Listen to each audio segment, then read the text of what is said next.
माँ की ममता अनमोल है। एक विधवा औरत की कहानी। एक गांव में दीना नाम की एक विधवा औरत रहती थी।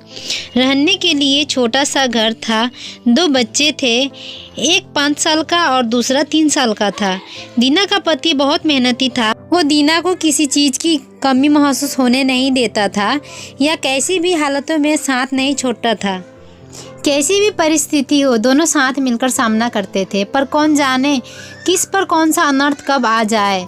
दीना के जीवन में ऐसी घटना घटी कि उसी घटने ने दीना के पति को दीना से छीन लिया। दीना को पति को गुजरने के बाद ऐसा लगने लगा कि मैं जिंदा तो हूँ पर मुझ में जान नहीं है। परिवार चलाने के लिए अब दूसरा कोई नहीं था सिवाय दीना के।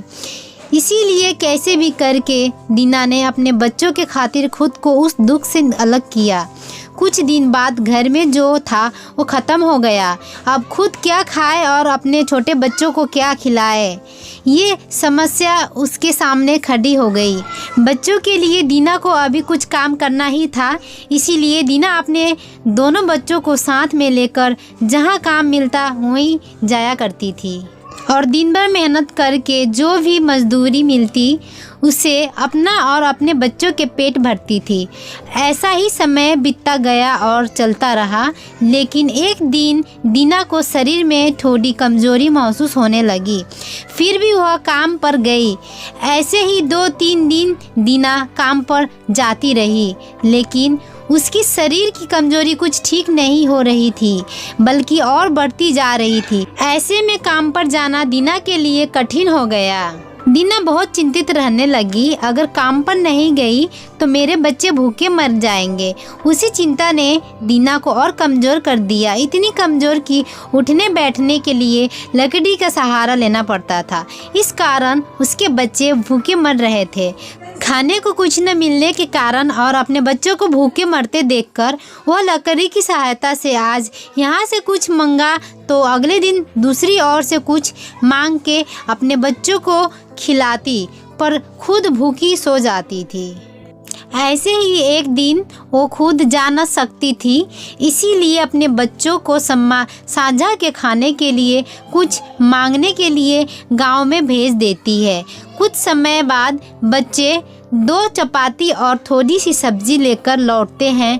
2 चपाती से 3 जन कैसे तृप्त होंगे, इसीलिए वो 2 चपाती दोनों बच्चों को खिला देती। वो बरसात का समय था। बिजली न होने के कारण घर में अंधेरा छाया हुआ था। अंधेरे में ही वह अपने बच्चों को एक कमरे में सुला देती है और वह खुद दूसरे कमरे में जाकर सो जाती है। रात को तेज बारिश होती है और बिजलियाँ जोर शोर से कड़कड़ाती है। दीना को थोड़ी सी आराम मिलती है, इसीलिए वह गहरी नींद में पड़ जाती है। ऐसे में दीना को एक सपना दिखाई देता है। वह एकदम तंदुरुस्त हो गई है, काम पर जाती है। वह सोचती है अपने बच्चों को काफ़ी समय से अच्छा खिलाया नहीं है, इसलिए वह अपने बच्चों के लिए स्वादिष्ट खाना बनाती है। बाद में अपने बच्चे और वह साथ में बैठकर खाना खाकर सो जाते हैं। आगे सपने में दीना ने देखा उसके बच्चे जिस कमरे में सोए हुए थे उस कमरे का छत गिरकर उनके दोनों बच्चे मर जाते हैं। सपनों में से दीना एकदम उठकर खड़ी हो जाती है, जान में जान आ जाती है और अंधेरे में ही अपने बच्चों के कमरे की ओर चल पड़ती है। कमरे में जाकर अपने बच्चों को देखकर दीना चैन की सांस लेती है। उसी समय दीना को शरीर में ज़्यादा कमजोरी महसूस होती है, जिससे वह नीचे गिर जाती है और फिर वहाँ से उठ नहीं पाती है। चैन की सांस दीना की सांस ले लेती है। दोस्तों, यही होती है माँ की ममता, जो मरते दम तक अपने बच्चों के खातिर जीने का जुनून रखती है। दोस्तों, यह छोटी सी कहानी आपको कैसी लगी?